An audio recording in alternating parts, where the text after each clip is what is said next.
follow today's khutbah. And of course, the nature of a khutbah is going to be a little different than the nature of a talk or speech, whether it be a lecture, whether it be a classroom setting, whether it be a reminder to Fajr, the Khatira, etc. Give or take, for better or for worse. Sometimes the khutbah can be more explanatory. Sometimes the khutbah can be more, or contain more energy, could be more compelling, could be clearer, could be more exciting. Sometimes the khutbah could be shorter. There's a greater mixture of people in the crowd, let alone the nature of the length of the khutbah. The khutbah isn't supposed to be too long, okay? Etc., etc., etc. Obviously, the khutbah being an obligation. Every Muslim male must come to the Jumu'ah. Every Muslim male is not required to sit in a lecture.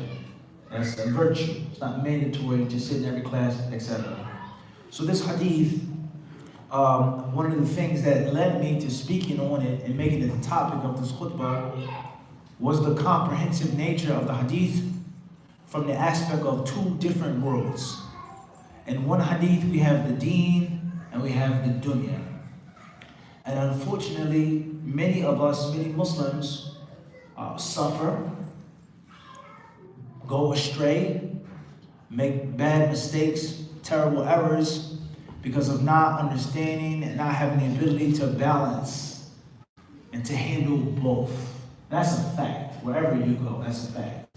There are those who neglect the obligatory things from the worldly life in the name of devotion to Islam. And then there are those who may worship the Hayatul Dunya in the name or under the guise of have to take care of your worldly life, we have to eat, we have to take care, etc., etc., etc. And then there are a few of philosophy, the proper understanding, what's meant by the worldly life is nothing more plain and joking and tafakhurun, etc. And what's meant by don't forget your nasib from the Hayatul Dunya. What's the purity of the understanding? What does Allah mean? That's number one. Secondly, just because I have the proper ability to do it, whether it's a weakness or you are taught how to properly handle, how to juggle, etc. So many Muslims, many of us, I'm not excluding myself. I'm not excluding nafsi. Okay, I'm not excluding myself. Many of us, our philosophy, our understanding of this is a little tainted. And many of us, we know what's right deep down inside, but it's hard to maintain, it's hard to manage. Deen and dunya. Is it 50-50? Or is it 60-40?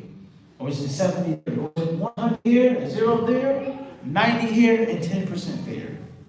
Also, what do I have to do and what can't I do? Especially for the young brothers and sisters.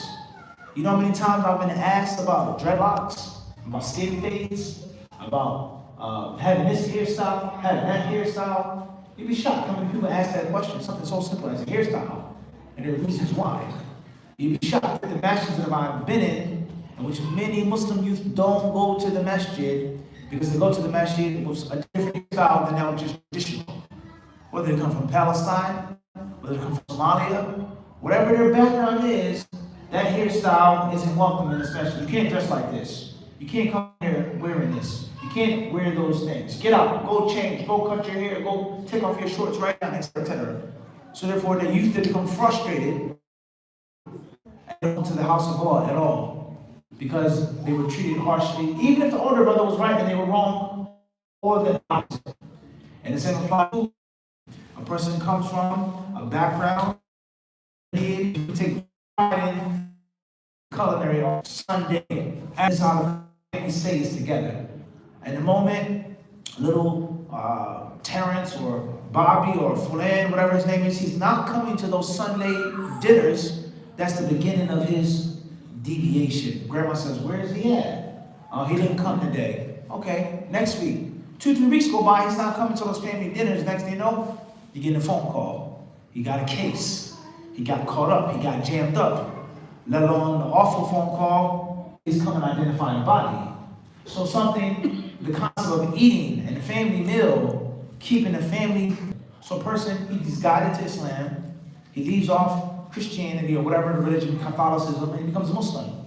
And he's taught, whether that's in jail or in the mosque, or wherever environment he's in which he's learning about Islam, you can't eat those foods anymore.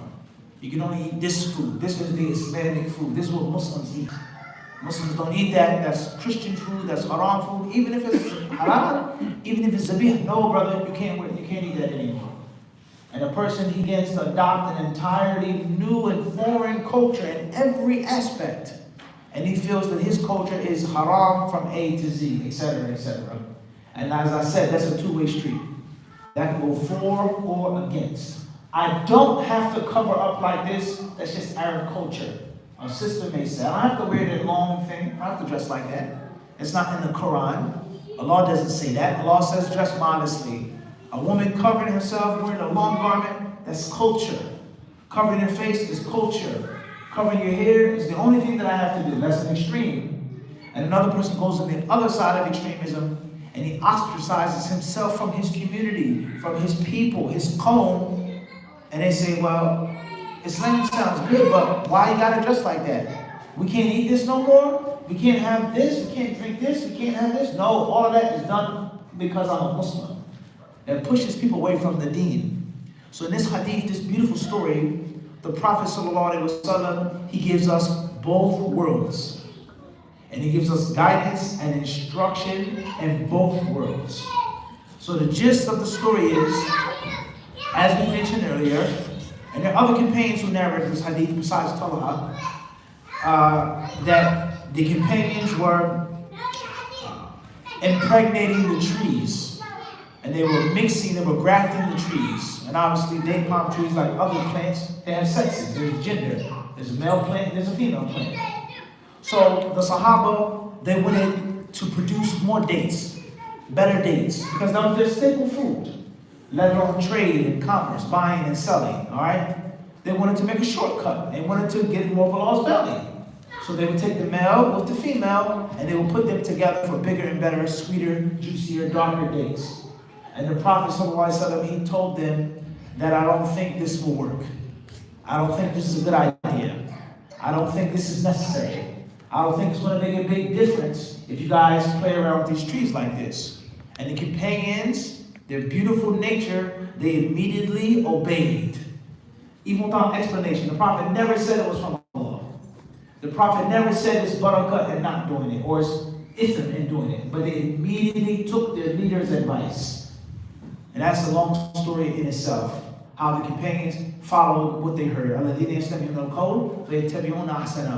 Those who hear the code, they hear and they follow the best of what they hear. The Sahaba immediately implemented what they heard, even if they didn't understand it. Not like us. We have to ask why.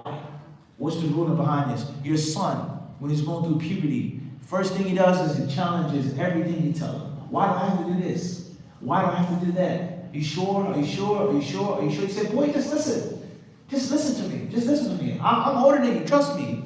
But his inquisitive mind is, I want to know why. When he was younger, he would just what? He would do it. Even if he didn't understand it. So the Sahaba, they listened, they obeyed, they followed, even if they didn't have the explanation behind it. Not like us. And then obviously, when it was time to pick the dates, when it's time for the harvest, some narrations state that is the thimar kanat ta'ila. It wasn't a lot, it wasn't a big harvest. The dates didn't come out how they normally would come out. In other words, the Prophet's advice and his guidance on the agriculture wasn't the most accurate. It wasn't the most accurate. And one narration, one version states, as the Prophet was passing by the date palm trees, he says, Mali nakhlikum. What's wrong with your trees? Why are they so skinny? Why do your trees look so bare? And the companion said, because you told us, and we listened to you. And that's when the Prophet was quoted to have said, Antum a'lamu bi amri dunyakum. He says, you know your dunya better than I do. And this part of the hadith is a story in itself, where he says dunyakum. And he didn't say dunyana or dunyaya, my world, our world. Even though the Prophet lived in the dunya. But he attributed the dunya to them. And he never attributed the dunya to himself. And that's a discussion in itself. Dunyakum, your worldly life. In other words, tahqiran li sha'n dunya. Scorning the dunya. All right? He never said our world. You guys know it better than I do. In other words, it isn't something that's speaking about Allah, the last day, and the unseen, etc. The version that we mentioned in the hadith, or in the khutbah, the Prophet ﷺ says, إِنَّمَا ظَنَنْتُ ظَنًّا فَلَا تُؤَخِذُونِي بِالظَّنِّ. It was nothing but a suggestion. It was nothing but my opinion. It wasn't a fact. Listen carefully. It was an opinion, and it was not fact. It was not direct revelation. But it was my human opinion. Okay? And another version of this hadith says that the Prophet ﷺ says, إِنَّمَا أَنَا بَشَرٌ. I'm a human being. I have no supernatural knowledge that's above and beyond the farmer of the date palm tree. So this hadith is beautiful and pointing and illustrating is that a person is allowed to eat what he wants to eat, to wear what he wants to wear, to do whatever he wants to do for recreation or for sport, to earn a living however he sees fit, as long as it does not clash and contradict, as long as it doesn't butt heads with the sacred knowledge, with the revelation. And this simple, basic, easy key would make the world a better place if we understood it. Akhi, no one is telling you that you can't visit your non-Muslim family members. No one is telling you that you can't enjoy the foods that are known to you. Who said that? What sheikh told you that? He's mistaken. No one is telling you, sister, is that you have to wear a specific color of overgarment. You have to wear black. Where does this come from? Where does it say that you have to wear black? In this country, this is what the women wear. That's the color that they prefer. But you have to? Where does it state that you have to wear this style of abaya or overgarment? Where does it state that at? Where did the Prophet ﷺ say that you have to wear a thobe? You have to wear this, you have to wear that. The Prophet told you not to wear silk. The Prophet told men not to wear gold. The Prophet told men not to have their garments under their ankles. The Messenger of Allah ﷺ told men to be masculine, not to be feminine, etc. You want to wear a sweatshirt, you want to wear it? Fadal, it's your discretion. So you are allowed as a Muslim to keep your culture and to keep your identity and to keep your habits as long as they don't go against the general or the specific teachings of Quran and Sunnah. And that's a simple, easy concept, but it's not so easy for most people to understand. And Shaitan, he works hard in making this easy concept to seem so difficult and complex. And that's why we find so many groups and schisms from among the Muslims. And that's why we find so many phenomenal things. You go overseas, someone want to ask you, why are you here? You're like, what do you mean? It's the Prophet city. Since you come from America. I'm trying to go there, and you're trying to come here. People overseas, this is phenomenal. They want to dress a certain way, and you're trying to dress the opposite way. This is a fact. People with dark skin want to bleach their skin. People with fair skin, they want to get tanned. It's this phenomenal way of thinking, exact opposite. The short person wants to be smaller. The smaller person, the short woman, wants to be taller. Those when they're young, they want to get older, fast. How old are you? I'm 11 and a half. I'm 12 and a half. How old are you? 12 or I'm off to be 12. They want to get older. And older people, they want to be what? They want to be younger. That's a fact. So the shaitan, he always uses the opposite concept and making it bigger than what it actually is. And keeping the people away from the simplicity. As the Prophet ﷺ told the Sahabi when he asked him about a way to get closer to Allah, to go to Jannah, and to be far from the fire of hell, he said, لَقَدْ سَأَلْتَ عَنْ عَظِيمٍ وَإِنَّهُ لَيَسِيرٌ عَلَى مَنْ يَسَّرَهُ اللَّهُ تَعَالَى عَلَيْهِ. Indeed, you've asked about something which is major, heavy, big, no doubt. But it's easy upon the one whom Allah has made it easy. You've asked about something big, but it's small, if Allah makes it that way. So this concept of race and identity, this concept of culture, and we all know the power of culture. Culture is an extremely powerful thing. Extremely powerful. Culture will cause a person to ignore common sense. That's a fact. Culture will cause a person to ignore the truth that they know in their hearts just because of culture and fear of going against that which is cultural. One of the greatest mistakes that a newly inaugurated leader or newly nominated leader can make is changing everything overnight and getting rid of the practices and bringing in foreign culture. And if you look at world history, when we talk about the different ages of conquering and annexing and colonizing, the smartest and wisest of leaders were the leaders who allowed the subjects to keep their culture. We're not trying to change everything. We don't want to rule everything. You guys can rule it as long as you pay tribute and know who's in charge. But your cultural norms, keep them by all means. We want you to keep your culture. We want you to keep your own identity. Versus the different countries that came in and forced their way and imposed their way and made the people get rid of all of their culture and stomped on their culture. Rebellions. Immediately, not only have they defeated us, not only have they looked down upon us, but they tell us that our culture is terrible and it has to be, etc., etc. The shaitan, he uses this. So when who comes to Islam, he's a revert. The one who comes from the Middle East, the one who comes from Pakistan or India, the one who comes from Nigeria or Burkina Faso, the one who comes from Sudan, whatever country you come from, you being a Muslim by birth through lineage, or you accept Islam in jail, accept Islam through a girlfriend, you accept Islam through basketball, however you came across Islam. This is a problem because there are different types of Muslims. So the Prophet ﷺ, first and foremost, there's a general principle is that the prophets and the messengers are exempt and protected, and at the same time they aren't exempt and they aren't protected. The prophets are protected from certain things that would never happen to a prophet, and there are other things that can happen and have happened to prophets. So as far as the things that the prophets are exempt from, ma'sumun, they would never ever fall into this error. The number one, the prophets are exempt from major sins. And the prophets, they are exempt from naqais, from that which is shameful, and that which is looked down upon. That which will be the cause of people disrespecting them and attacking them. Away from the other things that the mushriks will make an attack on. He's a sahib, he's a poet. We're not talking about that. We're talking about a problem with your manhood.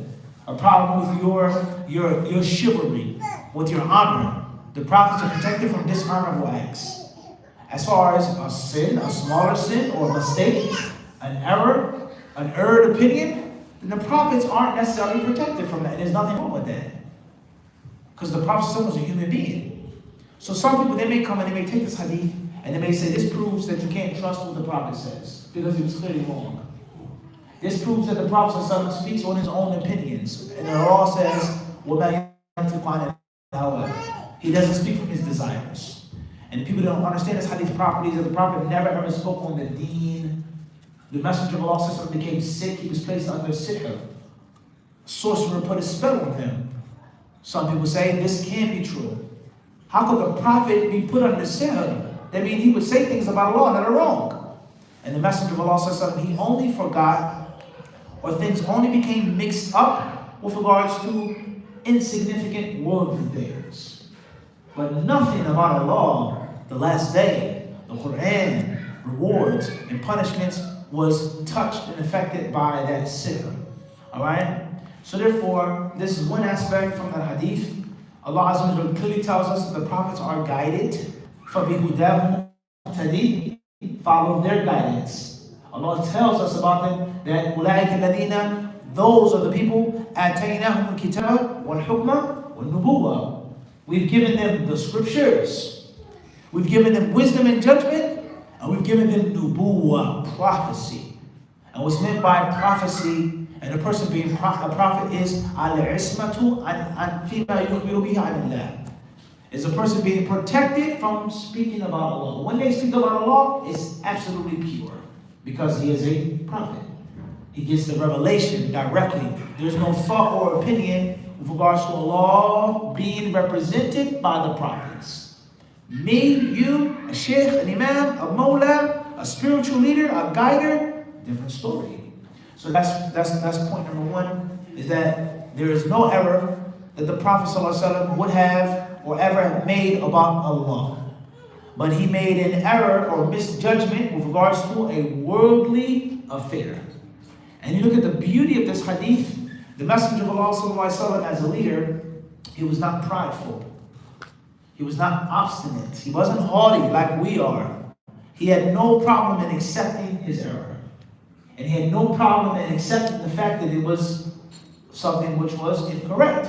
And that's when he says, Antum a'lamu bi amri dunyakum. You know best with regards to your worldly affair. The Prophet ﷺ said, In kana dhalika yadfa'u falyasna'uhu. If that's useful, then keep doing it. And there's another lesson, that a leader shouldn't be too stubborn to say, I was wrong. I made an error. A leader shouldn't be too haughty to apologize if he believes that he did something which he needs an apology. And if you study politics and political science, we all know that one of the rules of leadership is never to apologize. Or don't make an excuse for a blunder. Fix it, and at the same time, find a scapegoat. Blame your secretary, your prime minister, your general. That's a fact of politics. You make a general or someone as being the inept fool to make a blunder like that. And then the politician, he swoops in and he sees the opportunity, and we're going to do better. And we're going to win the next war. And I myself, I'm going to make sure that we don't do this again. Even though he was the one who approved the plan. He was the one who's responsible for the famine in the country. He's responsible for it. The advisors, they came and they begged him, please, Your Highness, we need you to look over these documents, please. Please approve this for the economy, the war plans. Oh, no, later, I'm busy. Take care of it. We'll win. Don't worry about it. They come back. They're defeated. They're wounded. Silent. This is what you told us to do in the battlefield. Off with his head. He's a liar. I never approved that. And then when he speaks to the people in public, he's going to say the same thing. I've ridded you of this cowardly general who caused us to be defeated. That's politics. So the Prophet he taught us the proper way of politics is that the leader isn't above the law, and the leader isn't above right and wrong. If we understood this, something so simple, yet so complex, our lives would be better. A father, don't be too prideful to accept your son's advice. Don't be too big and haughty to acknowledge what your daughter is telling you, what your wife is telling you, what your husband is telling you. Don't be too big to take something from your student, to take a fa'idah from your student, a benefit from your student. So the Prophet ﷺ, he wasn't obstinate. He acknowledged that it was wrong, and he told them to stick with that which they knew. So when we're talking about a new Muslim coming into the deen, there are things that you have to change. That's a fact. If you have a name that is disrespectful to Allah, if you have a name that's associated with evil, you have to rid yourself of that name and change your name. It doesn't have to be an Arab or Arabian name or African, not necessarily, but that name has to go. That's number one. If you come to Islam and you have a dress code which is against the teachings of Islam, male or female, and that's your culture, you have to change that or tweak it. You can still wear the same color, but it has to be longer. You can still look beautiful, but not in front of everyone. You can still look dapper, you can be fly, you can take care of yourself, you can smell good, you can have nice things, expensive things, but not to the point of wastefulness and extravagance. Not to the point of showing off and being conceited.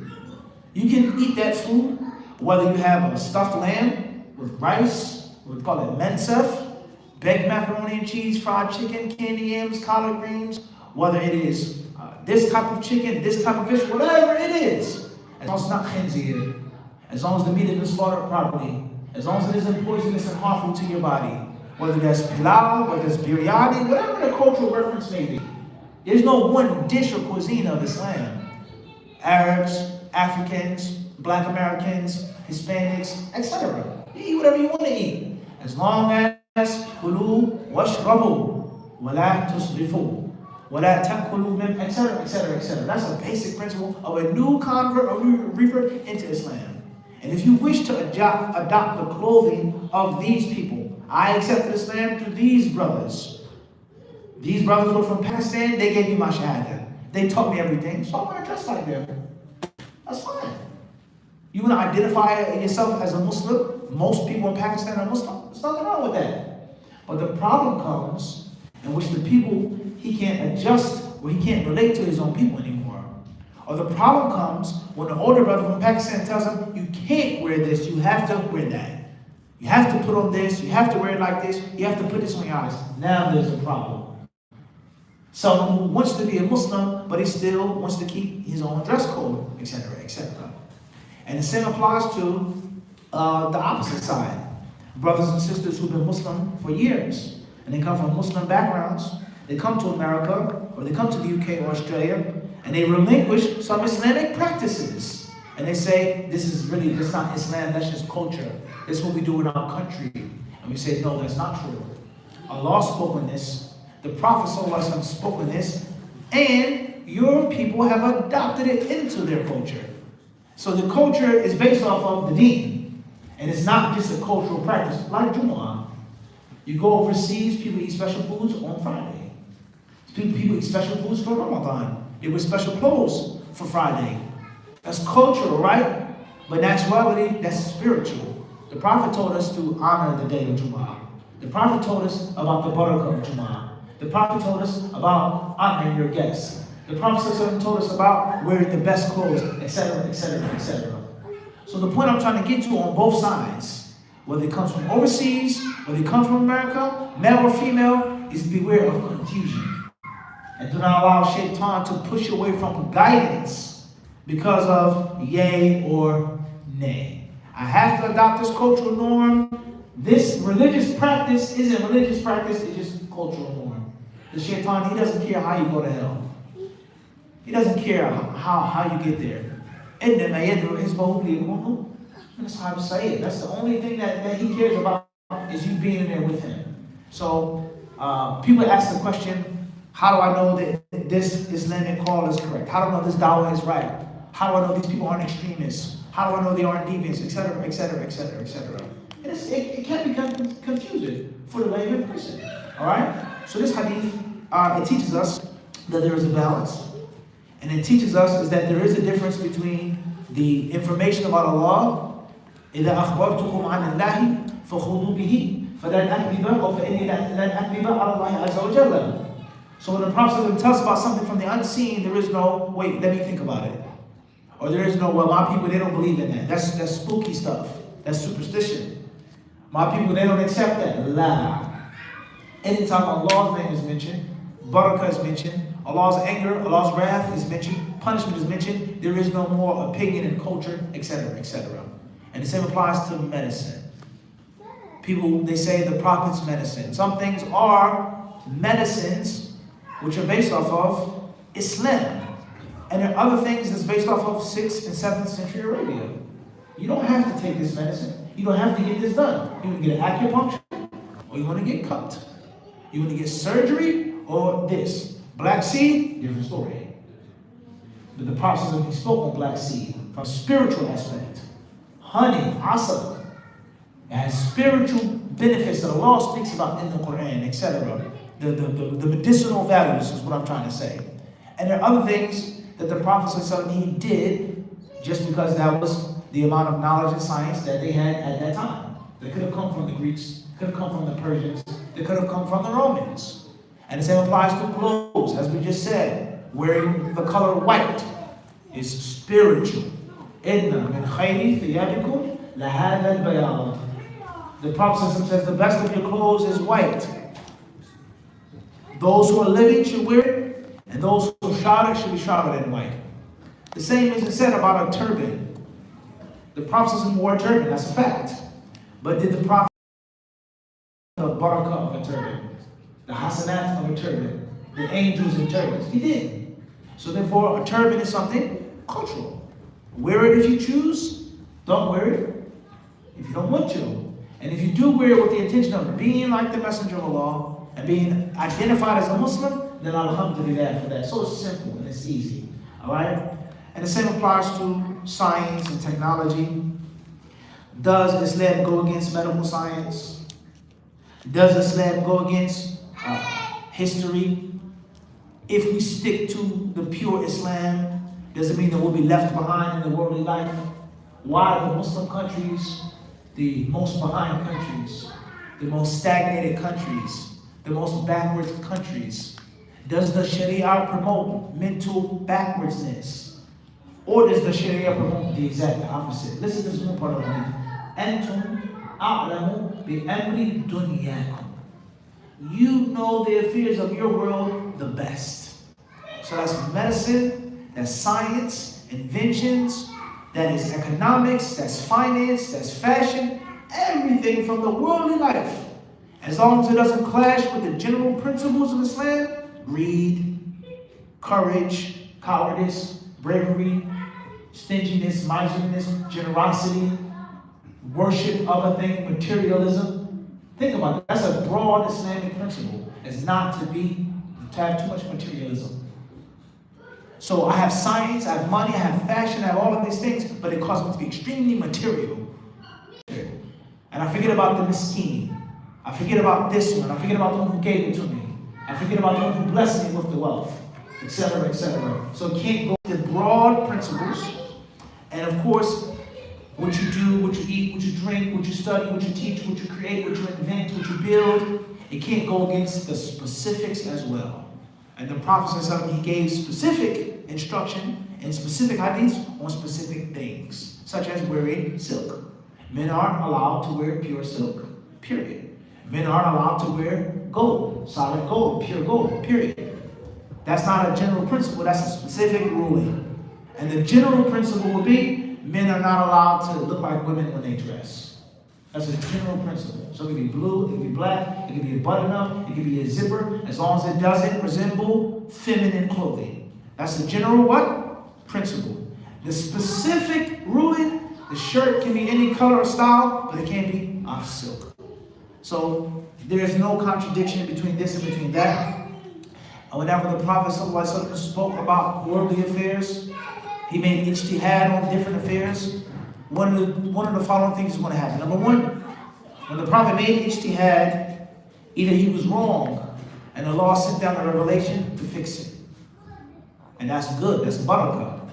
And that becomes wahi in itself. Or when the Prophet ﷺ fought and he tried his best, he was right. Allah acknowledged that he was right, or nothing came down proving that it was also right. So there's no attack on the Prophet ﷺ or on Islam in this hadith about the Prophet telling him to do something and the opposite took place. It wasn't helpful.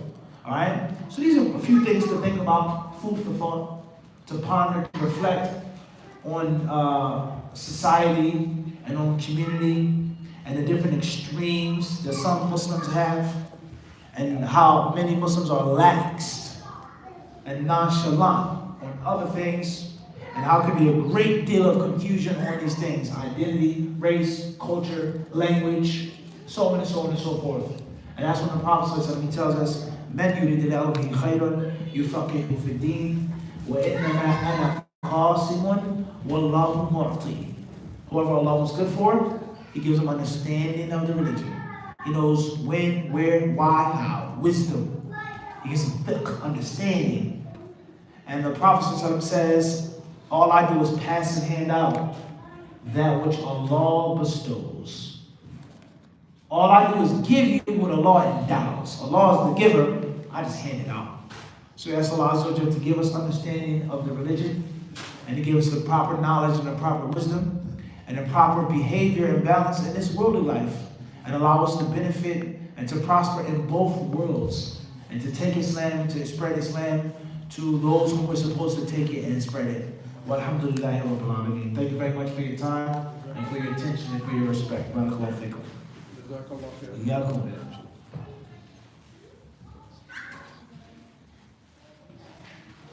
If there are any questions on or off the topic, I don't mind, inshallah. We'll give the sisters an opportunity to ask questions. Okay, inshallah.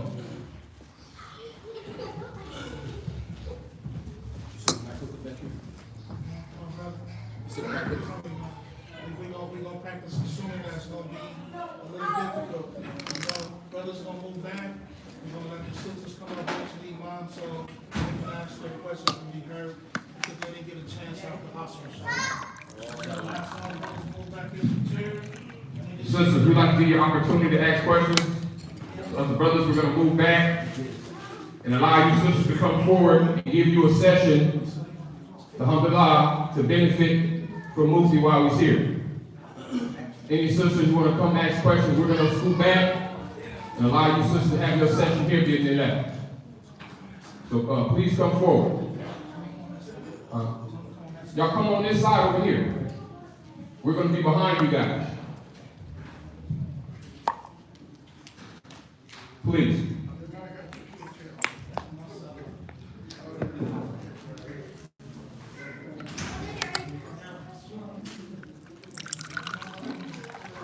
If you prefer, you can send your question to me via text if you like. You can get close. And you can get close to the movies, no problem. Which is the first line. This is assuming, y'all. We don't have to practice it. This is one of the sunnahs of the Prophet Muhammad sallallahu alaihi wasallam. Give me a chair. Good. Son, give me a chair. Mufti, if you could please repeat the question so that everyone can hear it, inshallah, when they get asked to each other. Okay.